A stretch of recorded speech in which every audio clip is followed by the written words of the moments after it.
La economía. All day long I biddy biddy bum. If I were a wealthy man, I would. Hablemos de economía. Recién llegado de Logroño está Juan Ramón Rayo. ¿Qué tal? Muy buenas noches. ¿Qué tal? Buenas noches. Cansado pero contento y supongo feliz. Un poco contento, sí. Fui pues a Logroño, me invitó el grupo Pancorbo a una serie de conferencias que se llama Oficina Evolucionista, donde presenté mi libro y donde pues expuse ante empresarios riojanos pues mi perspectiva de la crisis actual y de lo que debería hacerse para salir de ella. Entonces, satisfecho, pero cansado, la verdad. ¿Pero cuántos vendiste? Bueno, y allí mismo. Se prevendieron. Todos los que iban allí ya tenían de regalo un ejemplar. O sea, bueno. que la verdad que fue bastante. Está muy bien colocado, hombre. Claro que sí, Bastante bien. estupendamente. O sea, fue demanda global. Efectivamente, agregada. Bueno, ya han visto ustedes a Carmen Tomás. ¿Qué tal? Muy buenas noches. Muy buenas, es y que no al callo. profesor Raga, que hace doblete esta semana. Sí. Como sí. el Es Madrid que en ya sus buenos tiempos y el Atleti también. Metido en crisis ya se sabe. Ya se sabe lo que hay que hacer. Bueno, está bien. ¿Calificaríais de bofetón lo de Bruselas, la Comisión Europea? Ya lo veremos, porque como es una previsión, igual el trimestre que viene es otra. Y hablamos de requete bofetón o de se habían pasado. Tal. A mí lo que me choca... Una previsión es una previsión, es que lo estamos tomando como si fuera la Biblia, oiga usted, pero si es que lo hace Sí, cada 3 meses. Vamos a ver, si lo lógico, en las empresas se hacen presupuestos, pero lo que no se hace es un presupuesto cada trimestre. Se hace un presupuesto en el último trimestre del año, que lo aprueba el Consejo de Administración para que se lleve a término. Empieza en vigor el 1 de enero y termina el 31 de diciembre. Y acto seguido se hace un estudio que se llama la reconciliación del presupuesto. A ver dónde nos hemos desviado y por qué. Pero eso de hacer un presupuesto, no, mira, el presupuesto se hace antes de que empiece el periodo. Si ya ha empezado el periodo, ya no es presupuesto. Es que en la Comisión Europea se reconcilian cada muy poco La tiempo. Comisión Europea no tiene pies ni cabeza. Esto hay que decirlo así de tranquilo, ¿eh? Bueno, pues nada. Ya he dicho alguna vez que los que manejamos a Eurostat, por suerte o por desgracia, vemos que pasados 2 y 3 años la Eurostat sigue corrigiendo los datos de 3 años antes, con lo cual yo creo que nadie se debe extrañar. Ana, ¿y tú Nadie te creías se que... debe Y ahora le tengo Lo que de dar ¿Te paso. creías que la dura era yo? Toma. Ahora le tengo que dar paso a Rayo con esa cosa que no tiene ni pies ni cabeza. No, pero en fin. Rayo sabe que esto que estoy diciendo es verdad. Sí, sí, ¿no? sí. Sí, pero Rayo le tiene cara de darle importancia. De hecho, no, bueno, ahora le... Si tienes que rehacer cada vez una tabla porque te han modificado los últimos 4 años, claro que tiene importancia. Ahora voy a explicar en qué sentido se la doy, pero efectivamente, bueno, la Comisión Europea en sí misma es un engendro gubernamental que se nutre de los ingresos de los países miembros y muchos opinan que quizá España estaría mejor fuera de la Unión Europea y dentro del espacio económico europeo, que es pues básicamente la Unión Europea, pero sin estar sometido a la Comisión Europea. Se beneficia del libre cambio, de libertad de movimiento de mercancías, personas y capitales, pero sin someterse a una estructura política adicional que ya suficientes padecemos en esta España nuestra. Pero bueno, para ver si se equivocan o no, el dato del déficit que dicen que este año va a estar en el 8%, lo Sí. vamos a conocer dentro de relativamente... Pues ya lo veremos. Bueno, vamos a verlo, pero en fin. Yo creo que es un poco optimista esperar que lo vamos a conocer dentro de poco, 6 meses. porque realmente Mínimo. acabamos de conocer el del año pasado Eso hace es unas verdad. semanas, ¿no? Pero sí, bueno, al menos tendremos alguna orientación. La Comisión Europea, por centrar un poco la noticia, no ha publicado hoy sus previsiones de otoño para Europa y efectivamente es una opinión más, pero no obstante es una opinión que concuerda con las opiniones de muchos otros analistas. Es verdad que las están revisando cada mucho. Yo también he comentado ya en diversas ocasiones que previsiones me creo las justas, básicamente porque prever el futuro y más en economía y más en este momento en el que cualquier hecho, cualquier cisne negro, cualquier acontecimiento te puede modificar el panorama tremendamente, pues es un ejercicio arriesgado y en este caso muy caro porque lo pagamos los contribuyentes y su utilidad es dudosa. Pero aún así, este informe, que en sí mismo es duro, es decir, el informe es un bofetón. Otra cosa es, ya veremos si, como dice Carmen Tomás, efectivamente, quizá a lo mejor nos recuperemos y el bofetón se lo devuelva el gobierno a la Comisión Europea. Yo más bien creo que no va a ser así, pero bueno. En todo caso... Hablarnos de 2014, de que tenemos que decir Sí, ya no, las a medidas que vamos a 2014. tomar en No, 2014. eso sí. Hombre, Eso sí, porque el problema es el déficit estructural que tiene España y el problema, como ahora voy a comentar, es que no se han tomado ya las medidas para que en 2014 no tengamos déficit. Es decir, eso sí considero que es imprescindible. Otra cuestión es, en efecto, pues prever lo que vaya a suceder a 2014. Dice, no, va a subir porque, bueno, van a bajar unas partidas y van a subir otras. Eso ya sí que es un ejercicio de más ciencia ficción. Pero el hecho de que estructuralmente el Estado español está gastando mucho más de lo que ingresa y de que esa brecha estructural no se ha cerrado, de hecho, apenas se ha reducido, porque una cosa que apunta la Comisión Europea sí es cierta. En 2014, en teoría, la subida del IRPF, y mira que yo no soy partidario de reducir el déficit por esta vía, pero desde luego es una posible vía para reducirla, expira. Por tanto, si la subida expira, de reducción estructural nada, porque entonces volverán a caer los ingresos, ¿no? Entonces, bueno, ¿qué ha dicho la Comisión Europea? Por centrarlo un poco. Bueno, lo que nos ha venido a decir es que el crecimiento en España pues sigue muy debilitado, sigue sin regresar, porque todavía estamos ajustando nuestro saldo exterior y estamos recomponiendo nuestra economía interna. En contra del gobierno, que pronostica un hundimiento del 0,5 para el año que viene, la Comisión cree que vamos a caer un 1,4%, porque el mercado de trabajo va a seguir empeorando, la tasa de paro va a estar por encima del 26%, el ejercicio de consolidación fiscal dice que va a proseguir y que eso restará crecimiento, que va a seguir faltando crédito y que además el precio de la vivienda, que ya ha caído, dice la Comisión, en términos reales un 36%, va a seguir cayendo, con lo cual, bueno, pues el consumo y la solvencia de las familias se va a seguir resintiendo. Esto es el análisis de la Comisión, que yo solo comparto de manera muy parcial en algunos aspectos, ¿no? Luego, pues da una de cal, nos dice que el saldo exterior de España ha mejorado, pero ha mejorado quizá no por los motivos más positivos que podríamos pensar, es decir, nuestro déficit exterior no se ha reducido porque aumenten mucho las exportaciones y se hayan moderado las importaciones, sino porque las importaciones como consecuencia de la crisis se han hundido y las exportaciones sí, han crecido un poco, es verdad, estamos algo por encima de 2007, pero desde luego no lo suficiente como para reducir de nuevo el déficit exterior estructural, porque España, dice la Comisión, sigue teniendo mucha dependencia de las importaciones energéticas, además cada vez tiene que hacer frente a más pagos de intereses hacia el exterior y por tanto estas dos vías pueden hacer que en cualquier momento pues ese déficit regrese. Imaginemos que volvemos a crecer con fuerza, pues tenemos que volver a demandar muchas materias primas y mucha energía del exterior y eso, si no lo compensamos con un aumento sustancial de las exportaciones, nos volvería a hacer aflorar el déficit exterior. Y luego la de arena claramente viene por el lado de la consolidación fiscal, que la Comisión Europea cree que ha sido muy insuficiente. Primero dice que ha sido prácticamente inexistente en los 8 primeros meses de este año.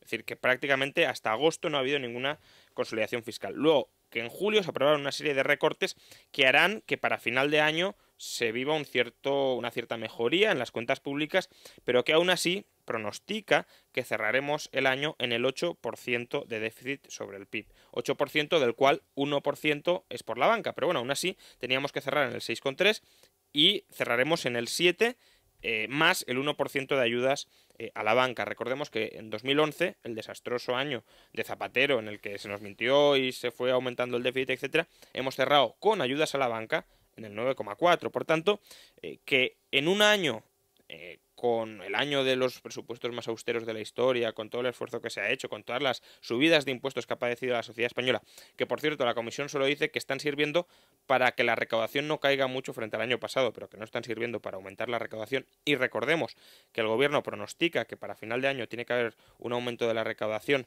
de en torno al 6%, si no recuerdo mal, pues de momento ese aumento no se está viendo. Y lo que dice es que para 2013...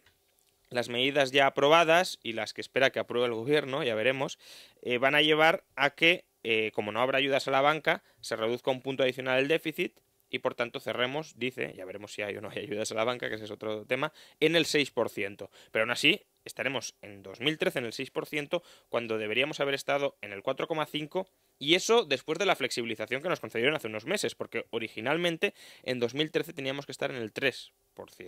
Y de 3% nada, vamos a estar en el escenario de la Comisión Europea en el 6%, es decir, en el 12%, en el doble. Y la deuda pública, atención, dice que en 2014, y esto es un pronóstico pero compartido por el gobierno, porque el gobierno ya dice que el año que viene estaremos por encima del 90%. Por lo menos suena bien, son números redondos. Sí, es bueno, lo único en lo que hace. dice que la deuda pública en 2014 está en el 97%. Por tanto, claro, ante este panorama, ¿qué sucede? Pues vamos, ajuste fiscal claramente insuficiente, centrado sobre todo por los ingresos, algo en los gastos, pero que todavía no se está materializando. Olli Rehn, lo que ha venido a decir, lo que ha pedido al gobierno, es que se aprueben más medidas para clarificar las cosas y para dejar bien claro y bien sentado que vamos a cumplir con el objetivo de déficit este año y sobre todo a partir del año que viene. Escuchemos a Olli Rehn. Por eso, anteayer en México por última vez alentamos a España, y tuve ocasión de hablar con el ministro de Guindos, a substanciar sus medidas de consolidación fiscal pronto, también para el 2014. Yo haría un comentario adicional sobre este tema. Las previsiones pueden estar equivocadas o no, eso ya lo iremos viendo, pero desde luego la percepción de la Comisión Europea es una percepción muy extendida por todo el mundo. ¿Tendrá razón o no tendrá razón? Ese es otro debate que podemos tener ahora. Pero desde luego, si una batalla decisiva ha perdido este gobierno debido a su mala gestión de la imagen, ha sido convencer al mundo de que hemos tomado las medidas que ya nos colocan en la senda de la recuperación. Esto, que no vamos a cumplir con el déficit, que no se sabe hasta cuándo va a seguir la consolidación bancaria, que es otro de los comentarios de la Comisión, que el desempleo va a seguir por las nubes durante varios años más. Esto es una percepción que tienen muchos analistas y muchos inversores en el resto del mundo. Mientras esta percepción, correcta o incorrecta, es otro debate que podemos tener, pero mientras esta percepción subsista, nadie va a querer invertir, obviamente, o casi nadie va a querer invertir en España. Y España necesita mucha inversión.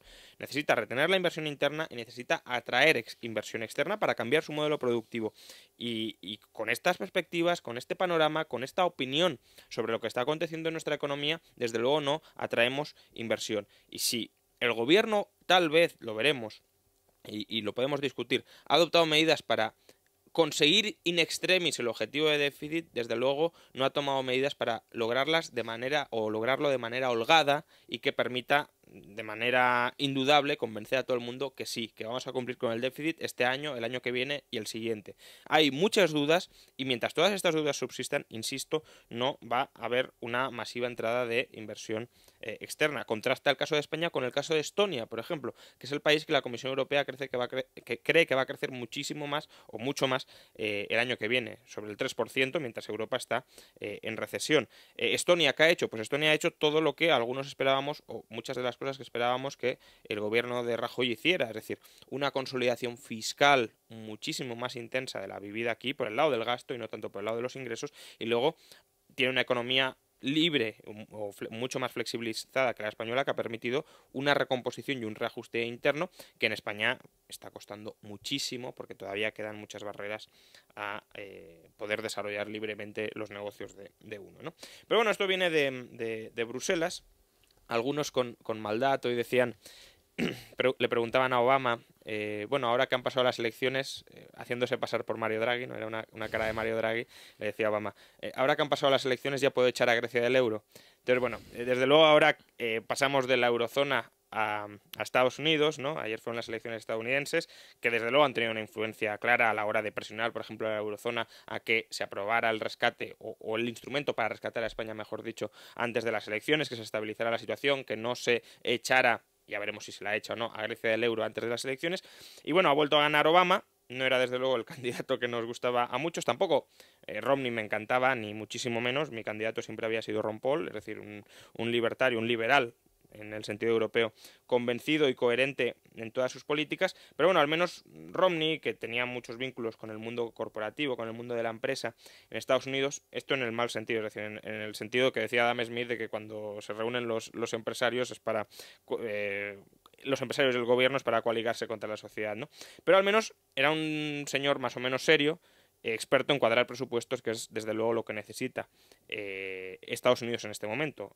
Su empresa se dedica precisamente a eso, a reflotar empresas después de haber cuadrado sus déficits, y recordemos que en Massachusetts, cuando fue gobernador, consiguió acabar con superávit, partiendo de un déficit muy, muy abultado. Obama no va a ir por esa vía, ha sido el presidente.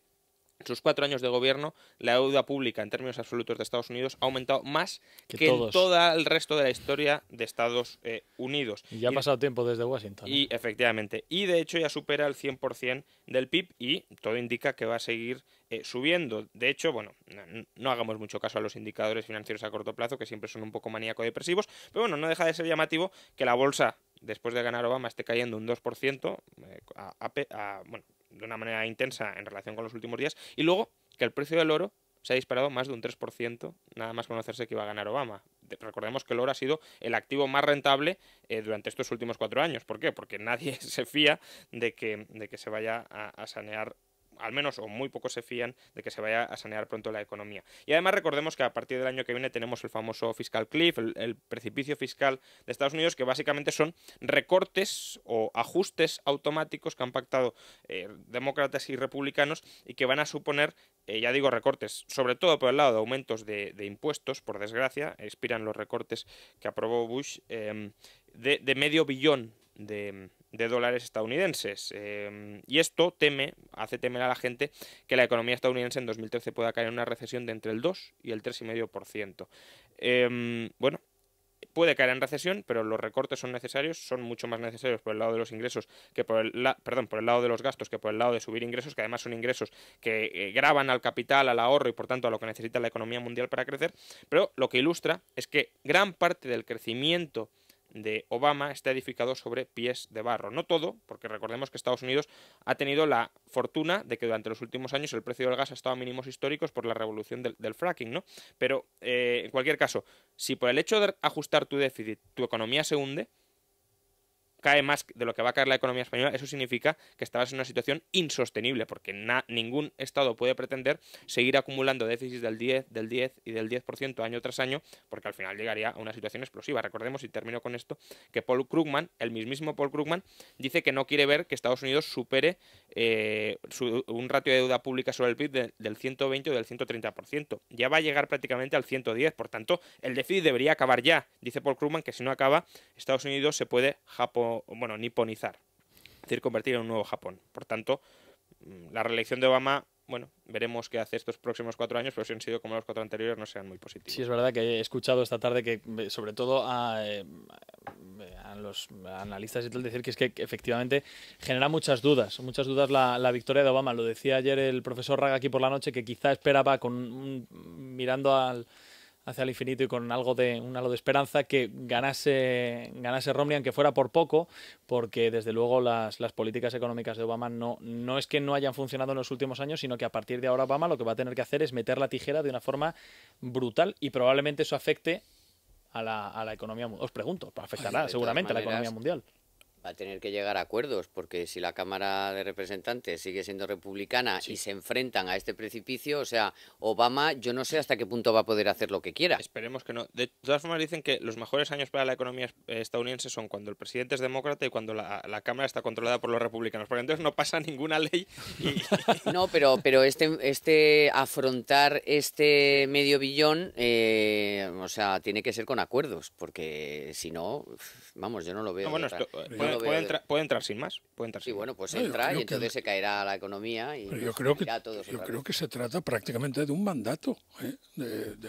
Creo que son exactamente 600.000 millones, ¿no? Yo creo que este es Zapatero, vamos, así para que tengamos una idea de cómo funciona, ¿no? Dirá que, de nadie. Bueno, en el Partido Socialista casi dicen que Obama es del PSOE, vamos, pero les ha faltado y en el Partido Popular también. No, sí es así, pero quiero decir, ¿por qué? Porque Estados Unidos tiene mayor capacidad que España en tapar sus vergüenzas. Esto hay que reconocerlo. Lo ha hecho muchas veces y lo han hecho muchas veces los demócratas y alguna vez algún republicano.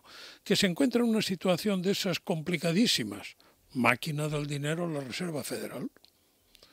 ¿Y entonces qué? Ya los americanos han sufrido devaluaciones del dólar que a los pobres que venían de turismo, cuando se les decía que no le podían cambiar más de $50 porque estaba cambiando la paridad en un momento de caída libre, pues casi dejaban de ser americanos, empezaban a hablar otra cosa, ¿no?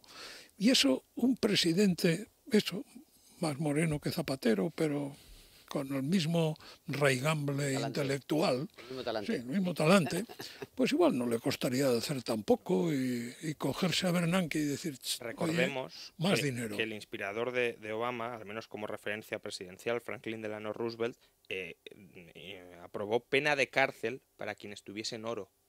Pena de cárcel, no que tuviesen la obligación de venderlo, no, que si les pillaban con oro, como había depreciado el oro, en términos de, había apreciado el oro en términos de dólares, había depreciado el dólar, quien estuviese en oro en su casa había prohibido la tenencia y pena de cárcel por tener oro en Estados Quiero Unidos. volver a España. No, ahora sí, pero déjame que termine. Termina de darle Termine al morenito. solo una consideración. ¿Por qué digo que está en mejor situación de lo que estaba Zapatero en España para hacer una cosa semejante? Primero, porque Zapatero no puede pedir más dinero, porque no tiene un Bernanke. Tenía un personaje realmente divertido al frente del banco, el señor Mafo, pero no era capaz de darle dinero. Esto era un problema. Y segundo, porque Estados Unidos provoca una avalancha de dólares en el mercado, se deprecia el dólar y efectivamente Estados Unidos en su mercado interior pues se ha depreciado, subirá el IPC, lo que queramos, pero en el mundo los tenedores de dólares se empobrecen. Es decir, el dólar está distribuido en todo el mundo. El área dólar sigue siendo la primera área del mundo. Y todos aquellos que tienen en sus reservas dólares como reservas para el mercado exterior y para equilibrar su balanza de pagos, pues se encuentran con que ese dólar ahora al cambio vale menos y que por lo tanto han sufrido eso que el señor Obama es de prever, puede hacer para no enfrentarse ante la población y decir, aquí lo que hay que hacer es un ajuste, gente a la calle, ustedes funcionarios que me han votado pensando que yo les iba a defender, les he chuleado y ahora todos a casa, eso va a ser complicado que lo haga, negará cualquier posibilidad y la última que le queda es pedir dinero al sistema de la Reserva Federal y eso significa aumento de la oferta de dinero y por lo tanto devaluación del dólar. Carmen, ¿volvemos a España o te quedas en Bruselas? Sí, no, yo quiero volver a España, a Bruselas, sí. Porque vamos a ver, yo veo aquí una incoherencia muy clara. Si como dicen los últimos datos de paro de los últimos meses, el sector privado más o menos, tampoco digo que haya tocado ya suelo totalmente, pero parece que el sector privado más o menos ha tocado suelo y que vamos a empezar a ver más, ya hemos visto 200 y pico mil, casi 220.000, se habla de empleados públicos, no funcionarios, empleados públicos que se han ido al paro. Hombre, parece lógico pensar, si todo el mundo está, todo el mundo, no te quiero decir todo el mundo, pero bueno, los economistas de prestigio que tienen un dedo de frente, dicen que en el sector público va a irse más gente al paro, pues lógicamente la cifra no me parece extraño que se vaya al 26. Quiero decir que es coherente que aumente la cifra de paro si nos faltan otros 200 y pico mil, por ejemplo, en el mejor de los casos, sí, empleados públicos que se vayan a la calle. O sea, no podemos asustarnos por un lado, que sí, es una tragedia, pero por otro lado es lo coherente, la cifra es la coherente con lo que se pide y se exige como reducción de gasto público, que ya es cerrar empresas, cerrar organismos, no sé qué, todo eso es gente al paro. Luego eso tampoco me parece ninguna, vamos, que se le haya parecido la Virgen de Lourdes al señor que ha hecho el informe este. O sea, no, es de sentido común. Y luego me hace mucha gracia lo de la deuda pública. A ver, a mí no es que me guste que la deuda pública aumente sobre el PIB, pero oye, ¿de qué estamos hablando? De que en 2014 España va a tener el 97% y Alemania hoy tiene el 80,5%. No, pero te quiero decir, hoy... Inglaterra tiene más. Pero ahí está el problema. Pero vamos a ver, es que no hagamos un drama tampoco de las cosas que no son dramas. Y luego, una cosa, dice, un punto de ayudas a la banca, unas ayudas a la banca que todavía no hemos recibido. No te quiero decir entonces cuando nos den los 30 o 40.000 millones que nos van a dar. ¿Eso cómo lo contabilizamos entonces? Pues serán tres más. Es que vamos a ver, o sea, si ustedes nos han concedido un crédito para que saneemos el sistema financiero, después no nos puede decir, y ahora le voy a sumar un 4%, que paso le hemos dado el dinero, hombre. Yo pido un poco de coherencia. Estaba la polémica que pretendía España de que el préstamo fuera directo a la banca sin intervenir para nada. Bueno, oye, a Irlanda le ha dicho la Merkel que sí, pues también no lo podía decir a nosotros. Pero con la garantía del Estado. Si es con la garantía del Estado, ya se contrae como deuda posible, ¿no? Entonces, yo estoy de acuerdo contigo, Carmen, pero ¿por qué lo importante de la deuda no es exactamente el porcentaje? Porque no, como es la tú rapidez. dices, no, es la fiabilidad del país. ¿Hasta qué punto? ¿Por qué a mí no me dan crédito los bancos? Porque no se creen que se lo voy a devolver. Digo, pero oiga, si no estoy endeudado yo más que mi vecino, sí, pero de su vecino nos fiamos y de usted no. Y esta es la realidad.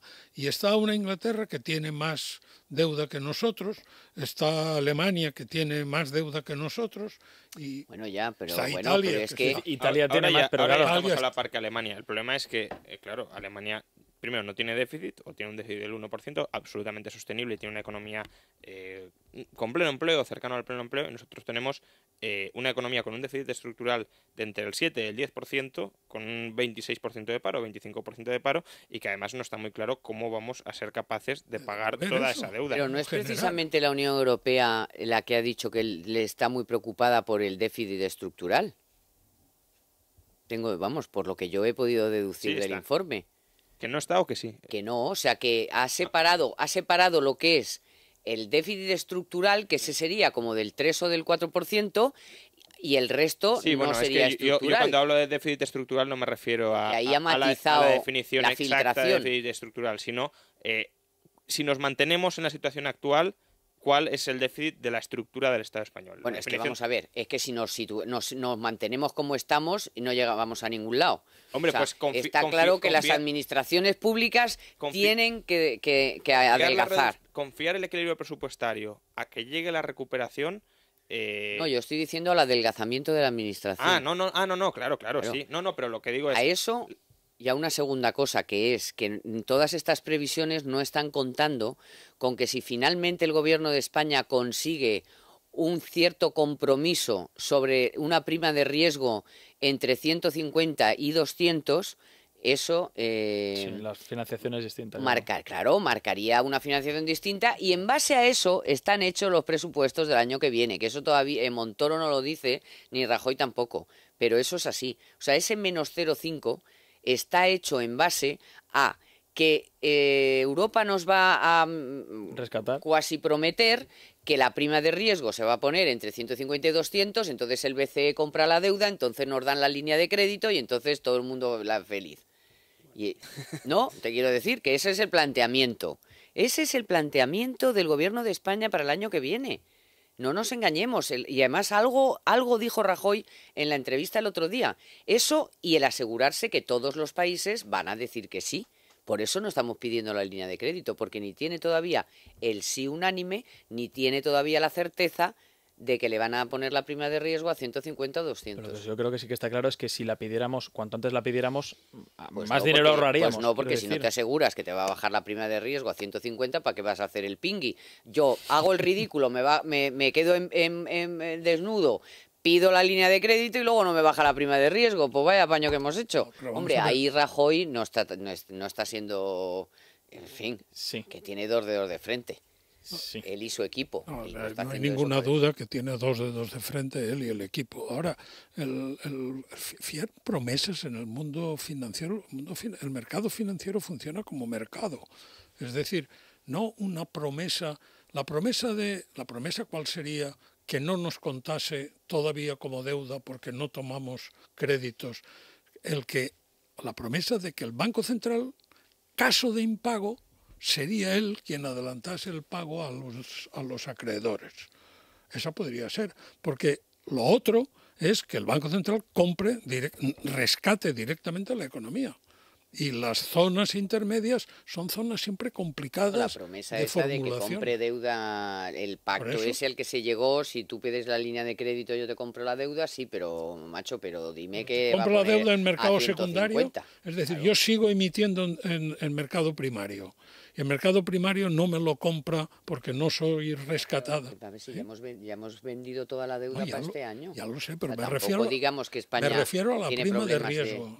Me refiero a la prima de riesgo. No es lo mismo que tú vendas al Banco Central Europeo al tipo del Banco Central Europeo que acudas a un mercado que sí, que será más bajo el tipo de interés, pero que dependeremos de Se habla- los tumultos que se organizan en el mercado Sí, financiero. pero se habla de un ahorro de 10.000, 15.000 millones Pero en eso a muy financiación. largo plazo. Es decir, Bueno, pero es oye, no nos están pidiendo para 2014, pues ya No, le pero a muy dices, largo oye, pues plazo- mira, 15.000 millones de momento, que ¿no quieres cosas a 2014? A ver. 15.000 millones, el coste total de la financiación en España son, o van a ser según el gobierno en 2013, 40.000 millones.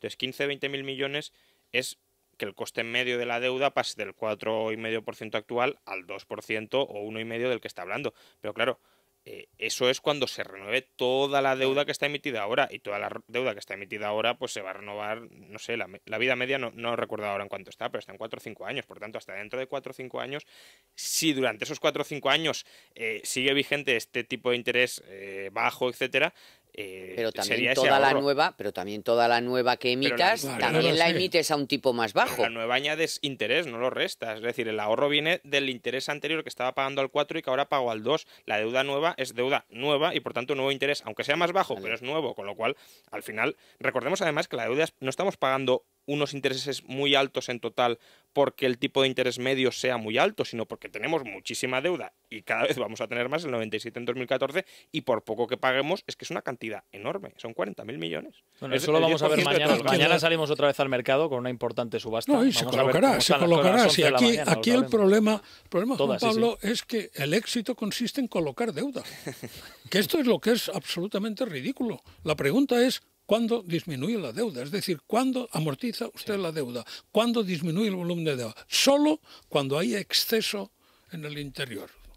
Cuando el sector público tenga exceso de ingresos, es decir, superávit, entonces es cuando dedicará esas partes a amortizar deuda pública. Sí, que es verdad, escuchaba yo a Elena Salgado decir Alemania tiene sale al mercado por el 80% de su PIB. Y colocándolo al 0,2. Claro, pero porque vale, que lo coloca barato, pero lo normal sería que un país que ahora ya lleva 3 o 4 años creciendo, con tasas de paro bajas, con déficit, ¿no?, de modelo de no sé qué y modelo de todo y de mercado laboral y de no sé qué y todo lo que queramos, pues resulta que tiene el 80% de deuda. Bueno, claro, pero yo no lo veo coherente. Alemania, a mí, todavía, examinando el curso de Alemania de los últimos 15 años, aún me resulta que tiene poca deuda. Alemania está digiriendo todavía la República Democrática Alemana.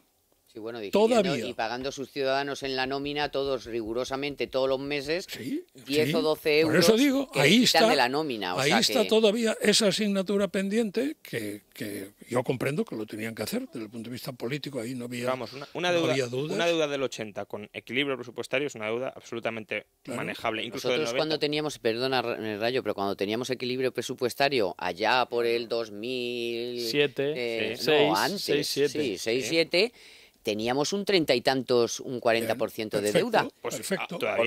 ¿Por qué tiene el doble Alemania? ¿Por qué tiene el doble? Pues porque es deuda heredada, pero que, a ver, que aquí todo se hereda. El problema, hombre, que es deuda de años anteriores, pero el problema no es tener el 40 o el 80, que obviamente es un problema. El problema fundamental es si tú estructuralmente cada año añades 10 puntos más de deuda. Sí, entonces, eso lo comprendo. Eso es por donde se desangra. Entonces, Alemania dice, yo tengo el 80, pero es que a partir de ahora ni 81 ni 82. Esto se queda quieto porque tengo equilibrio presupuestario. Por tanto, lo puedo pagar todo sin ningún tipo de problema. España no. España está en un esquema Ponzi, se tiene que endeudar y se tiene que seguir endeudando cada vez más para pagar los intereses y la deuda anterior. A ver cómo acaba este 80,5 con elecciones en octubre. No, es que elecciones en octubre y ya está anunciando la señora Merkel que ya los 10 euros que pagan por el médico para el trimestre ya no los va a cobrar. Eso es una pasta. Alemania no es perfecta, ni muchísimo menos. Yo ya estoy hasta las narices de la perfección de Alemania. No. Esto es verdad, claro. Es que, ¿perfecto de qué? Perfecta no es ni Suiza.